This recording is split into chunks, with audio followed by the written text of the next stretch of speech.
Beli Slavres, Havano Slavres, li bajarê Enqereyê Komramaya Pêncemîn em Slavresê xwe pêşkêşê hemû gelê xwe dikin. Wekî hûn dibînin li hezaran kes îro li vê derê hember faşîzmê û yek kulin biye yek û iradaxa xwedî deketiye. Anha Brez Devserokame Pervin Buldan axıtına xwe dike. Belê ve kundrinin nava alana kongreyê cîne maya vala bawer bikin ew qas gelê me jî û nava alanê cîne bû û derve maye ji ber vê yekê îro gelê me gelê Kurd îradaxa xwedî dike her wiha hedefe gele gel vê derê va hûn dibînin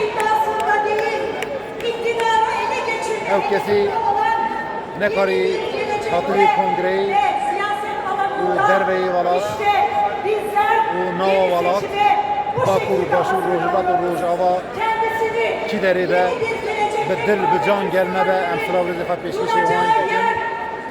Hêvîdarim ev kongre vê siyaseta Tirkiyeyê bide nîşan her wiha azadî û aşitiya gelê me ye.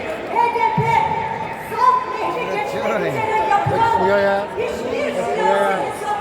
milyonan kes, hezaran kes vê derê îradaxa xwedî dikeve. O yolda HDP'nin kararlılıkla savunduğu üçüncü yoldur.